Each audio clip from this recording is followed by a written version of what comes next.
కొప్పర్తి కథావాహిని శ్రోతలకు స్వాగతం.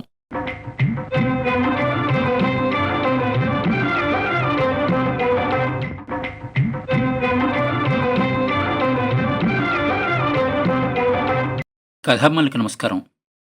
ఈ వారం మనం వినబోయే కథ బిడ్డలు గల్ల తల్లి. రచయిత శ్రీ ఆర్ఎం ఉమామహేశ్వరరావు. బిడ్డలు గల్ల తల్లి. మా కనకత్తని తిట్టి తూర్పారబట్టని వాళ్ళు ఊళ్ళో ఒక్కరు కూడా లేరు. నలుగురు నోళ్లలో నానా రకాలుగా నానుతూ ఉన్నది.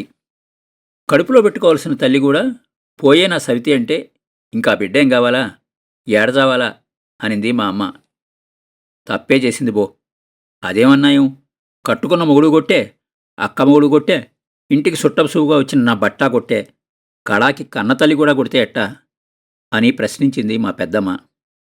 అదేం ఘోరం అబ్బయ్య, కాల్తో చేత్తో కాల్తో చేత్తో కాల్తో చేత్తో ఒకటే యావన సంపాదించి పెట్టిందే, దాని కాళ్లలో పుండుబుట్ట, దాని చేతులెరగ, కడుపుగన్న కూతురేనాది. పద్మమ్మ తిట్ల పురాణం ప్రారంభించింది. మిగతా నా సవితులందరూ పెతివెతలైనట్టు అందరూ దాన్ని ఆడిపోసుకునేవాళ్లే. ముఖాని ఇంత బొట్టుతో లచ్చిందేవి మాదిరుండే బిడ్డ చూడు, పీనిగ మాదిరి అయిపోయింది అది, దుఃఖంతో చెప్పింది నీలమ్మ. నేనొక మాటంట, కాపురం అన్నాక గుట్టు మట్టు ఉండాలా, మొగుడన్నోడు 4 దెబ్బలేసి కాపురం చేసుకోవాలనా, ఈదిలోకి ఇచ్చి ఆగిత్తమంతా చేయాలనా, ఏందంటది మందలింపుగానింది మనోరంజనమ్మ.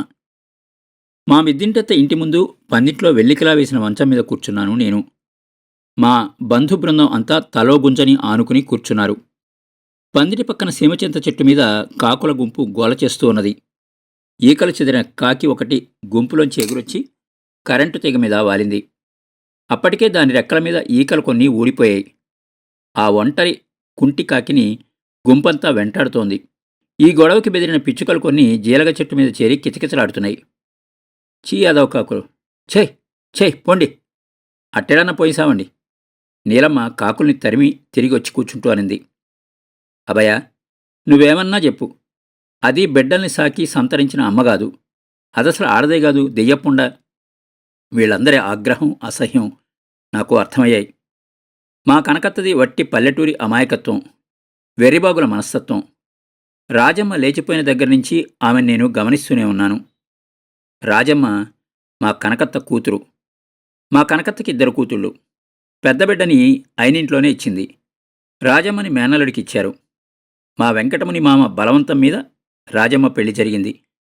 మా కనకత్తకి ఈ సంబంధం ఇష్టం లేదు. అయితే నలుగురు నటరాజన్ ప్రయోజకత్వాన్ని మెచ్చుకోవడంతో మా కనకత్తకి ఒప్పుకోక తప్పలేదు. నటరాజను ఊరిమ్మడికాల కాటన్ మిల్లులో పనిచేసేవాడు. ఒకసారి మిల్లులో సమ్మె జరిగింది. నటరాజన్తో సహా సగం మందిని పనిలోంచి తీసేశారు. దీంతో పూట గడవడం కష్టమైంది. నటరాజన్ నాయనకేమో ఇంటి కష్టం సుఖం పట్టవు. ఆయనది అరవదేశం. మద్రాసులో ఏదో పనిచేసేవాడు.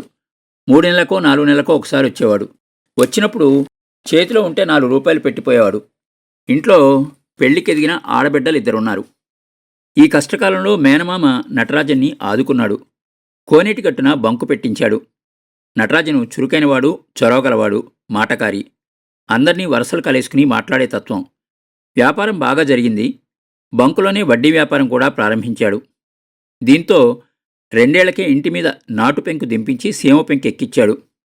ఒక చెల్లెలి పెళ్లి చేశాడు. తమ్ముణ్ణి కాలేజీలో చేర్పించాడు. ఇంత వ్యాపారం ఒక్కడే చూసుకోలేక సతమతమయ్యేవాడు. ఈ సమయంలోనే రాజమ్మతో పెళ్లి జరిగింది. రాజమ్మ తోడుతో వ్యాపారం మరింత పెరిగింది. రాజమ్మ ఇటు ఇంట్లో అత్తకి చేదోడువాదోడుగా ఉంటూనే బంకులో నటరాజన్కి సాయం చేసింది. నటరాజను తండల వసూలుకి తిరుగుతూ ఉంటే రాజమ్మ బంకు చూసుకునేది. వాళ్ల కష్టం వాళ్ల సుఖం గురించి ఊళ్ళో అందరూ మెచ్చుకోలుగా చెప్పుకునేవారు. 2 బిడ్డలు కలిగారు. పచ్చని సంసారం అంతా నిమ్మళంగా ఉంది అనుకుంటున్న సమయంలోనే రాజమ్మ లేచిపోయింది. ఏదని వెతుక్కునేప్పటికీ వెంకునాయుడు ఇల్లు చేరింది. అంతా వెంకునాయుడు ఇంటి మీద పడ్డారు. రాజమ్మ రానని తెగేసి చెప్పింది.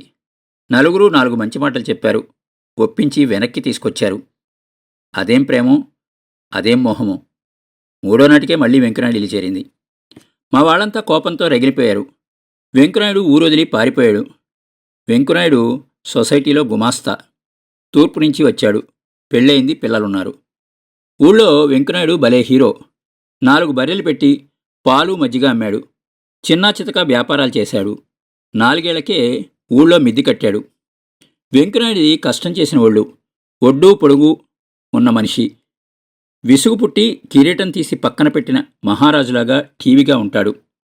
అట్టాంటి మొగోని చూస్తే ఏడాదానికైనా మనసు పట్టకుండా ఉన్నా ఏమి అంటుంది మనోరంజనమ్మ. అయితే 10 మందిని అలాగా ఎడంచేత్తో సమాళించేస్తాడనుకున్న అటువంటి మొగోడు మా వాళ్లంతా నిప్పు కణికల్లాగా ఇంటి మీద పడేప్పటికీ పెళ్ళాం బిడ్డల్ని కూడా వదిలి పారిపోయాడు. రాజమ్మని అక్కడి నుంచి ఈడ్చుకొచ్చారు.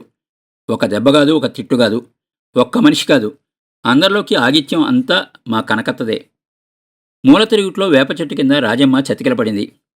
అక్కడి నుంచి ఇక కదలనంటుంది. కూటికి తక్కువ, గుడ్డకి తక్కువ, నీకేం తక్కువ చేశానే అంటూ నటరాజన్ బిగించిన పిడికిలతో గుద్దాడు. రాజమ్మ లొంగ చుట్టుకుని పడింది. కాలితో డొక్కలో పొడిచాడు. వెల్లకిలా పడింది. జుట్టు పట్టుకుని లేవదీసి వీపు మీద పిడిగుద్దులు గుద్దాడు. రాజమ్మ అక్కమొగుడు అందుకున్నాడు. మెడకా మీద తలకాయ పెట్టుకుని నలుగురిలో ఎట్టే ఇప్పుడు తిరిగేది అని కాలితో 4 పోట్లు పొడిచాడు. చెళ్ళున చెంప చరిచాడు. చుట్టపు చూపుగా వచ్చిన నాగయ్య కూడా 4 దెబ్బలేశాడు. నటరాజన్ మళ్లీ ముందుకొచ్చాడు. జుట్టు పట్టుకుని పైకి లేపి ముక్కు మీద పిడికిలతో గుద్దాడు. రాజమ్మ వెనక్కి విరుచుకుపడింది. కాలుతో డొక్కలో పొడిచాడు. రాజమ్మ ఒక్క మూలుగు మూలిగి ఉండ జుట్టుకుని పడింది. నటరాజన్ మరోసారి కాలు పైకి లేపాడు. వేప చెట్లు మొదట్లో ఉన్న మా కనకత్త ముందుకి ఒక్క దూకు దూకింది. అవయ్య నువ్వుండట్ట అని నటరాజన్ని పక్కకి నెట్టేసి తానే 2 దెబ్బలేసింది. ఇప్పుడు నీకిదేం బుద్ధే పుట్టిందే ముండా? నీ ముఖాన్ని మిండగాడు కావాల్సి వచ్చినంటే ఎదవా. రతనాల మాదిరి బిడ్డలు కలిగినారు. మకారాని మాదిరి చూసుకునే మొగుడుండాడు. ఇదేం పని అంటూ రాజమ్మ జుట్టు పట్టుకుని ఈ చెంప ఆ చెంప వాయించి వదిలింది. ఈ మొదనశ్వ బతుకన్నా ఏ కోనెట్లోనో బాయిలోనో తూకి సావకూడదంటే అని మరో 2 దెబ్బలేసింది. రాజమ్మ ఒక్క మాట మాట్లాడదు, ఒక్క ఏడు పేడవదు. దెబ్బల బాధకి మెలి తిరిగిపోతున్నా కన్నీళ్లు మాత్రం జారనివ్వదు. దీంతో కాపురం నా వల్ల కాదు, ఏడన్నా చావని. రంగండి పిలవనంపండి, ఏదో ఒకటి ఒకదంచాల అని నటరాజను 4 అడుగులు అవతలికెళ్ళి నిల్చున్నాడు. మిగిలిన వాళ్ళు ఒక్కొక్కరే అక్కడి నుంచి తప్పుకుంటున్నారు. రాజమ్మ మాత్రం చిందరవందరమైన జుట్టుతో, చిరిగిన పేలికలైన చీరతో ఒంటేప చెట్టు కింద గులకరాల గుట్ట మీద కుప్పగా పడి ఉన్నది. కాసేపటికి లేచి నిల్చుంది. జుట్టు కూడా సర్దుకోలేదు. ఎదమీద సక్రమంగా లేని పైటని పట్టించుకోలేదు. భారంగా పుట్టింటి వైపు నడిచింది. మా కనకత్త రాజమ్మ కన్నా ముందుగా గునగున నడిచిపోయి గడపలో అడ్డుగా నిల్చుంది. నిలువక్కడ, యాడికొస్తాండవు? ఇదేమన్నా నీ మిండగాడి కొంపనుకున్నావంటే నడువు బయటికి. ఇంకొక అడుగేసినావంటే కాళ్ళు ఇచ్చి పొయ్యిలో పెడతా. ముండా ఏడన్నా పోయిసావు. నా మొత్తం మాత్రం తొక్కబాకాను, పోయేదవా అని ఇళ్ల లోపల ఉండేవాళ్లంతా వినేంత పెద్దగా అరిచింది. వేప చెట్టు కింద నటరాజన్ కదలడం చూసి, నటరాజా ఉండక్కడా, యాడికి కదులుతున్నావు? మీ మొగుడు పెళ్ళాల వ్యవహారం ఇది. సంపుకుంటావో సంతరించుకుంటావో, నాకు మాత్రం ఈ పేడొద్దు అని రాజమ్మని జుట్టు పట్టుకుని బరబరా ఈడ్చుకు వెళ్ళి నటరాజన్ ముందు పడేసింది. రాజమ్మ చివుక్కును లేచి గిరుక్కున అత్తింటి వైపు నడిచింది. 3వ నాడు రాజమ్మ తమ్ముడు రంగారావు వచ్చాడు. రంగారావు విజయవాడలో పనిచేస్తున్నాడు. ఇంటి గురించి ఎప్పుడూ పట్టించుకున్నవాడు కాదు. వాళ్ళ నాయన చనిపోయినప్పుడు టెలిగ్రామ్ ఇస్తే వచ్చి 2వ రోజే ఉండి వెళ్ళిపోయాడు. తిరిగి దినం రోజే రావడం. కలిగినింటి బిడ్డని చేసుకున్నాడు. ఊర్నుంచి వచ్చిన గంటకి రంగారావు నటరాజన్ ఇంట్లో అడుగుపెట్టాడు. రాజమ్మ తిండి తిప్పలు లేక ఒక మూల మురికి గుడ్డల మూటలాగా పడి ఉన్నది. రావడం కాలితో ఒక్క పోటు పొడిచాడు. ఎదవపుట పుట్టినవే ముండా, అయినోళ్ళ దగ్గర పరువు మర్యాద ఏమన్నా మిగిలిందా? ఇప్పుడు గుట్టుసప్పుడు కాకముందే ఏడకన్నా దూకి సచ్చుండొచ్చు కదా, మా ముఖాన్ని దాపరించకపోతే అని ఎడాపెడా బాదేడు. ఉయిరా, దాని ముఖాన్ని ఉయిరా ఎదవముండా, ఎట్టా చేసిందో చూడు అంటూ మా కనకత్త రంగారావు చేతుల్లోంచి రాజమ్మని విడిపించింది. మాయరోగం వచ్చి దీన్ని ఎత్తకపోను, నలుగురు దీని ముఖాన్ని ఉయ్యండమ్మా అన్నది వియ్యపురాలు. నటరాజా, నాయనా, ఇది నీ కాపురం ఈదిన పెట్టిందే, ఇదే ఇంకా బాగుపడుతుంది. బంగారంటి బిడ్డల్ని నిన్ను చూస్తామంటే నాకు దుఃఖం కలగతా ఉండాదే. ఎట్టాంటి బిడ్డ వెట్టయిపోయినవురా నాయన. ఈ ముండ చేసిన పనికి 3 నాళ్లుగా కూడు నీళ్లు లేక పడుండావే. నా నాయనా, నా రాజా, నా కన్నా అంటూ మా కనకత్త నటరాజన్ని పట్టుకుని ఏడ్చింది. నటరాజన్ కూడా బోరుని ఏడ్చేశాడు. ఏడైనా చావండి, ఏమైనా చేసుకోండి, ఇది నా తోడబుట్టిందే కాదు. ఈ కంపని మాత్రం నాకు తగిలించబాకంటారా సామి అనేసి రంగారావు వెళ్ళిపోయాడు. అక్కడ ఎవ్వరూ రంగారావుని పట్టించుకోలేదు. ఒకరిని పట్టుకుని ఒకరు ఏడుపుల్లో మునిగిపోయి ఉన్నారు. ఒక్క రాజమ్మ మాత్రమే నిశ్చలంగా ఒక మూల పడి ఉన్నది. అన్నదమ్ముడు సరే పెళ్ళానికి జడిసి చేతులెత్తేశాడు. 9 నెలలు మోసిన కన్నతల్లి కూడా కనికరం లేకుండా ప్రవర్తించడమా? పక్కన శవంలాగా బిడ్డపడుంటే పట్టించుకోక అల్లుణ్ణి పట్టుకుని ఏడవడం ఎవరికి మాత్రం నచ్చుతుంది? ఆ సాయంత్రం మా కనకత్తని అదే అడిగాను. అభయ, ఈ దినం నలుగురమ్మలు నా నోట్లో ఊస్తుండారని తెలుసు. నా బిడ్డ కోసం 4 మాటలు పడితే మాత్రం ఏం పోయేది? దానికి పుట్టింట్లో ఇంత చోటు ఉండాదని తెలిస్తే నా బట్ట ఇక దాంతో కాపురం చేసినా ఏమి? దేన్నో ఒకదాన్ని కట్టుకొని నా బిడ్డకి అన్యాయం చేయడా? అప్పుడు ఇంక ఊళ్ళో కోణంగి నా కొడుకులంతా నా బిడ్డని కాకుల మాదిరిగా పొడిసి పొడిసి సంపరా? పుట్టింట్లో కూడా దానికి గతి లేదంటే పక్కలో కాపైనా పాదాల దగ్గరైనా పడుండనివ్వడా? నా బిడ్డ కోసమేరా నాయనా నేను గుండె రాయి చేసుకుంది అని బోరున ఏడ్చేసింది మా కనకత్త.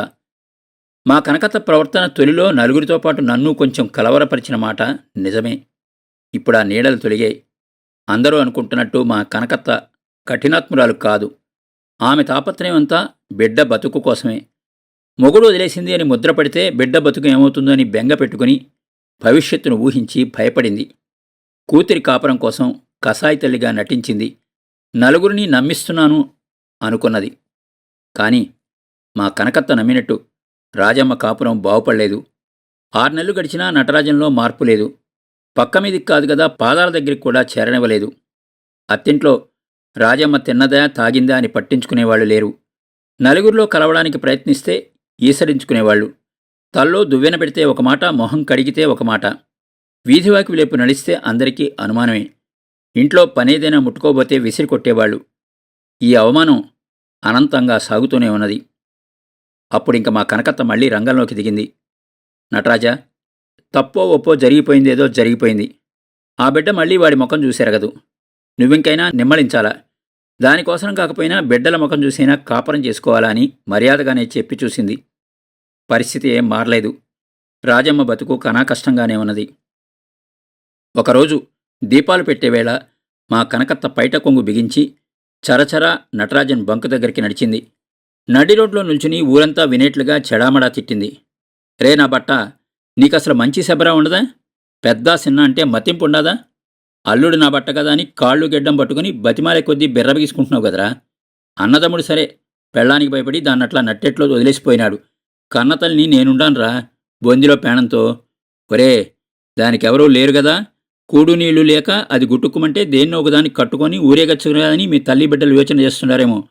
నేను సాగనీనోరే అని చుట్టూ చూసింది. మొగుడనే వాడు తీరుగా ఉంటే ఆడముండకి ఈ మాదిరి అగచాట్లు యాడ్నించొస్తాయంట. ఇదిగో ఈ నడీదిలో మన్నారస్వామి ఎదురుగా నిలబడి చెప్తుండా. నన్ను నోళ్లలో వేసుకున్న నా సవితులంతా కూడా ఇనాల. నా బట్టలో తప్పేం లేకుండా ఉంటే నా బిడ్డ ఎట్లాంటి పని చేసినా ఏమిటి? ఈ చేతకానుడి దగ్గర, ఈ ముండముఖమాడి దగ్గర, ఈ ఆడంగిన బట్ట దగ్గర ఇంక నా బిడ్డేం సుఖపడుతుంది? ఇదిగో అందరూ వినండి. నా బిడ్డ ఇంకా ఒక మొగనా బట్ట కాళ్ళకాడ పడుండబళ్ళ. కడంతకాలం సావు దెబ్బలు తింటా బతకబళ్ళ. నా బిడ్డను నేను తీసుకుపోతుండా. నా బిడ్డను నేను కాపాడుకుంటా, కడుపులో పెట్టుకుంటా. భగవంతుడు దానికింత ఆదరవు చూపించకపోడు. రే, దానికి నీ మాదిరిగానే కాళ్ళు చేతులుండాయి. దాని కూడు అది తింటాది, దాని నీళ్ళది తాగతాది. మళ్ళీ నీ మొత్త తొక్కితే నీ ఎడంకాలు చెప్పుతో కొట్టు అని 4 అడుగులు యువతలకి వేసి తిరిగి చరచరా బంకు ముందుకు పోయి నిల్చుంది. రే, నా బిడ్డగాని ఇంక నీ ముఖం చూసిందో సేలంజాను అని వెందిరిగింది. నటరాజను ఇంట్లో ఎముకల పోగులా పడి ఉన్న రాజమ్మని పసిబిడ్డలాగా చేతుల్లోకి చౌరుకుని ఇంటివైపు నడిచింది. ఇప్పుడు మా ఊరి కోనేటి గట్టున 2 బంకులున్నాయి.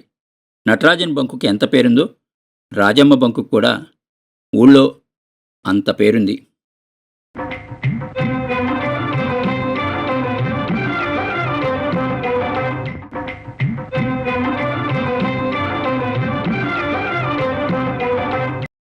విన్నారు కదండి, బిడ్డలగల్ల తల్లి. ఈ కథ బిడ్డల తల్లి అనే పేరుతో ఆంధ్రప్రభ వారపత్రిక 27 మార్చి 1991 సంవత్సరంలో ప్రచురించబడింది. మరో మంచి కథతో మళ్ళీ కలుద్దాం. అంతవరకు సెలవు. మీ కొప్పర్తి రాంబాబు, విశ్రాంతి ఉద్యోగి, ఇండియన్ బ్యాంక్, విజయవాడ.